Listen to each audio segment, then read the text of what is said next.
that Kidiki is using 8 million every day. Whose money? It is taxpayers' money. So instead of creating a hassle for the people who you hypothesized and created fanaticism around in order to install you in power, you are robbing them of the hassle they have.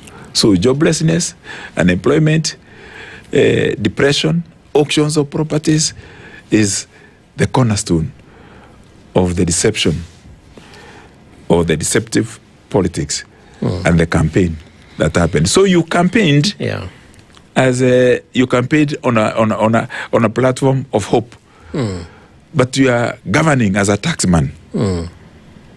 What would you do if you are in Parliament today, in the National Assembly? Because you've served there before, and you have tried to indicate some of the challenges that institution has today. But in the event that the people of Mukurweini gave you an opportunity today to be in Bunge, what difference would you generate?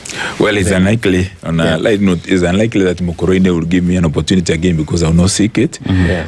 But I can seek, and I will seek the seat of Senator for Nyeri. But so if I'm in the Senate, in the legislature, I will do what we did before.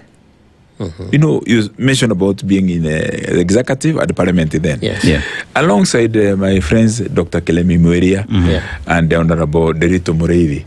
Moreithi was in industrialization. Kelemi was a record assistant minister for the entire Kebaki and myself. We authored petitions to government, and we also authored criticism to government.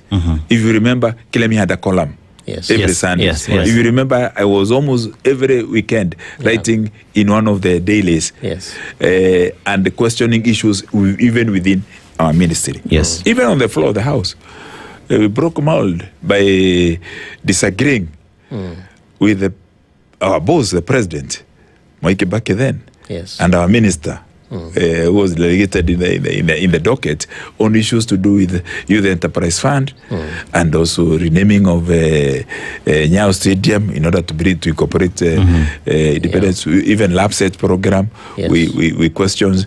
If you remember 2015, we rose a number of parliamentarians to question on the scandal at National Youth Service. I read that press conference. So if I'm in the parliament again, and I hope and I'm praying every day that Nyeri people accord me opportunity to serve them as their senator, I would be mobilizing my colleagues across the aisle in order to bid for bipartisan issues through bipartisan caucus. If you remember very well, we had a bipartisan caucus, which I was very fortunate to initiate at the co-chair in order to bring CORD and Jubilee Coalition together, leading to the select committee co-chaired by Kreito Adorengo to address issues of electoral reforms and IBC. And we managed to stop the demonstrations and we managed to create a scenario where both parties agreed on minimum reforms within the IBC. So mobilizing colleagues, members of parliament, sponsoring bills. You remember in 2014, the watchdog on parliamentary issues, it's called muzaredo.org. They recognized an effort on the bill, which was eventually never implemented, on Emma Kiba, which had put in Parliament, an amendment of Section 45 of the Central Bank of Kenya in order to create a digital platform and lower the denominated amount to bid for government securities in order to incorporate a bigger number, bring younger people to bid for government, create some patriotism that they own government by buying government boats, but with a amount of about 3,000 and thereabout. So initiate legislative agenda, caucus, hold press conferences, hold rallies, and write articles in order to petition, just like the other people do as non-parliamentarians. They bring petitions to parliament. And then we would also order petitions, give to people, then start at the gate to receive those petitions as coming from the people because it's part of organizing and the planning. Yeah, and more important, be incorruptible. The moment you allow the president, all officials in government, to be patronizing you, you lose your independence. You lose even the moral authority to criticize your patrons in the power. Yeah. And if you're eating CDF, or you become a senator who is being taken to retreat, and being fueled with a few cash here and there, then government will have intelligence. Do you think I would be criticizing Ruto today if I had the issues in Mokoroini?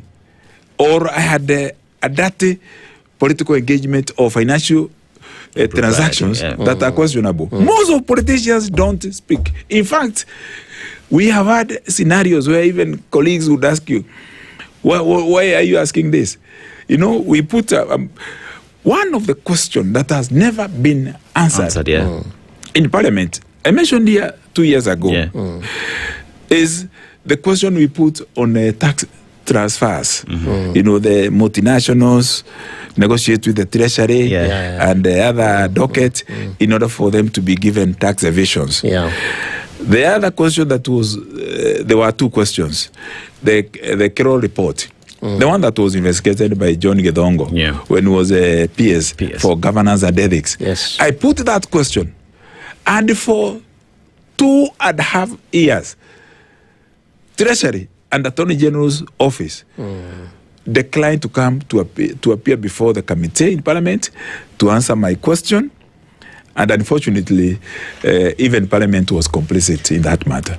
I like how you were able to draw... But then we publish the matters. You can find them on YouTube even today. Yeah, because that really strengthens the space of governance and accountability within the institution of Parliament.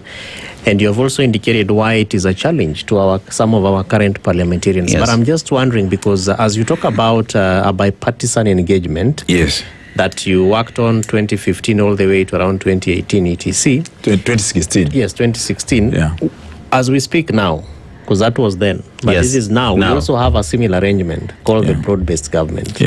How different is that, and what are some of the things that you see